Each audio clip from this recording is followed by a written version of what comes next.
Doctor తొందరగా ఇటు doctor బాబు నీళ్ళు మింగేస్తున్నాడు డాక్టర్.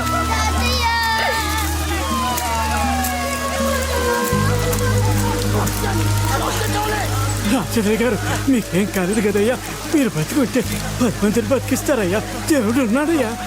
దేవుడు ఎక్కడో లేడయ్యా, అడుగు ఆ కుర్రాడు రూపంలో మన మధ్యనే ఉన్నాడు.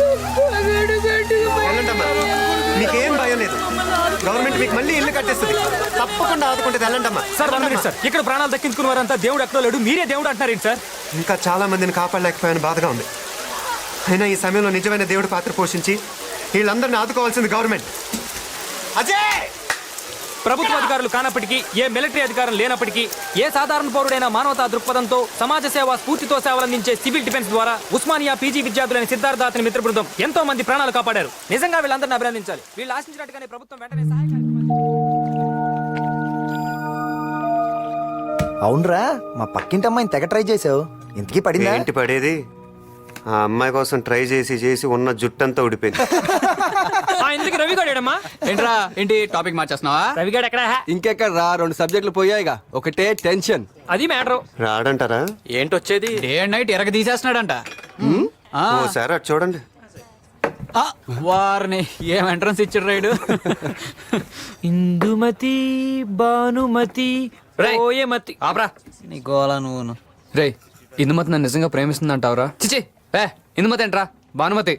రే, నిజంగా భానుమతి నన్ను ప్రేమిస్తుందంటావరా? తప్పకుండా ప్రేమిస్తుందిరా. ఈడ్రా కరెక్ట్. నిన్నొక్కని మాత్రం ఎందుకు వదులుద్ది? ఈ నీళ్ళలోంచి ఇంత పెద్ద బుద్ధుడు విగ్రహం బయటపడింది కానీ భానుమతి గుండెలోంచి నా మీద లవ్ మాత్రం బయటపడడం లేదురా. అప్పుడు నువ్వు దూకేస్తే బెటర్. బాబు ధర్మం చేయండి బాబు. మీరు రామచంద్ర గారు కదూ? మమ్మల్ని గుర్తుపట్టారా? ఎలా మర్చిపోతాం బాబు, మా పాలిట దేవుళ్ళయ్యా మీరు. మీరేంటిలా? నేనే కాదు బాబు, మా ఊళ్ళో సగం మందికి పైగా ఇక్కడ బస్ స్టాండ్లోను రైల్వే స్టేషన్లోను ఇలాగే అడుక్కుంటున్నాం. అదేంటండి, వరదల్లో నష్టపోయిన వాళ్ళకి సెంట్రల్ గవర్నమెంట్, స్టేట్ గవర్నమెంట్ ఎంతో సాయం చేసిన పేపర్లో వార్తలు వచ్చాయి కదా. పేపర్లో కనిపించే సహాయం అంతా పేదోళ్ళకే చేరితే ఈ దేశం ఎప్పుడో బాగుపడి ఉండేది బాబు.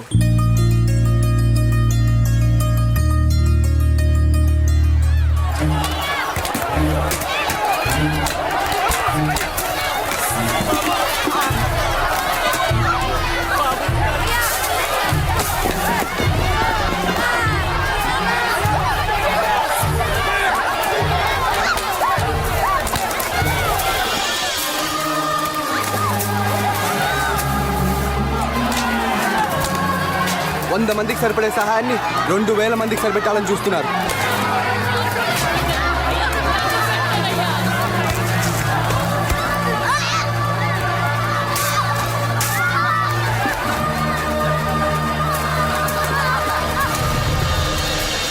Good evening, ladies and gentlemen. Now the Honorable Chief Minister will address this gathering. Sir.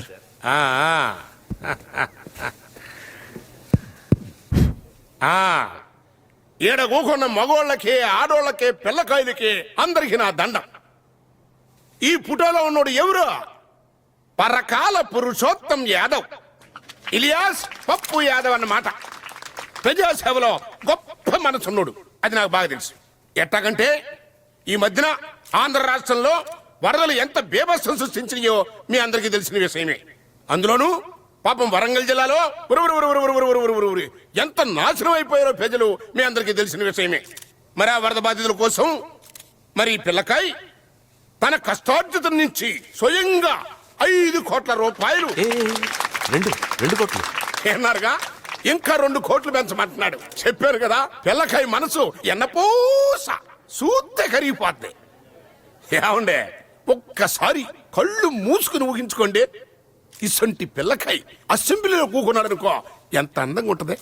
అందుకనే రేపు వరంగల్ జిల్లాలో జరగబోయేటువంటి బై ఎలక్షన్ లో ఈ పిల్లకాయ పప్పు యాదవ్ని మా పార్టీ తరఫున క్యాండిడేట్ గా ప్రకటించడం కోసమే ఈ భారీ ఎత్తు పార్టీ ఏర్పాటు చేశారని మనవి చేస్తున్నా. అందుకనే మీ కరతాళ ధ్వనులతో మీ అంగీకారాన్ని ప్రకటించమని మనవి చేసుకుంటూ తప్పట్లో అదే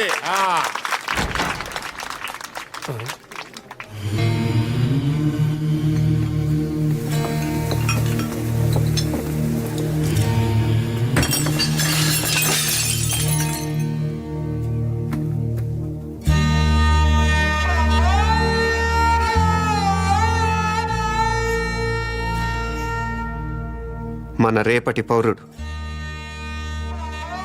వరదొచ్చి తన వాళ్ళను పొట్టను పెట్టుకుంది. ఇప్పుడు అంతకన్నా ప్రమాదకరమైన వరద సాయం వచ్చి తన్నే పొట్టను పెట్టుకుంది. 2,000 మందికి పైగా సహాయం కోసం అర్థిస్తుంటే కనీసం 100 మందికి కూడా సరిపడిన అన్నం ప్యాకెట్లు కుక్కలకి ఇసిరినట్టు ఇసిరితే ఆ తొక్కిస్లాట్లో చనిపోయిన 20 మందిలో వీడు ఒకడు. పేరు ముత్యాల వీర వెంకట వరప్రసాద్. నిద్రలో లేపడిగినా గుక్క తిప్పుకోకుండా సుమతి శతకాన్ని అప్పచెప్పగలడు. చదివేది 3వ తరగతి. 220 వర్కింగ్ డేస్లో ఒక్క పూట కూడా స్కూల్ ఎగ్గొట్టారు కూడా. ఇదేనా వీడి భవిష్యత్తు? వరద ముంచెత్తిన ఊళ్ళల్లో ఏం జరుగుతుందో ఇక్కడ ఏసీ రూముల్లో కూర్చొని పార్టీలు చేసుకుంటున్న మీకేం తెలుసు?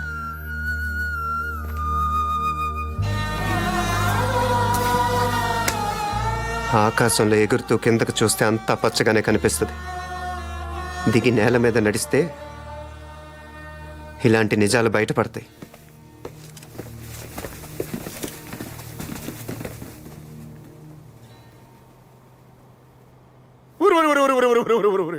ఈ దుర్ఘటన నాకింతవరకు తెలవకుండా ఉన్నందుకు ప్రభుత్వం తరఫున నేను చాలా సిగ్గుపడుతున్నాను.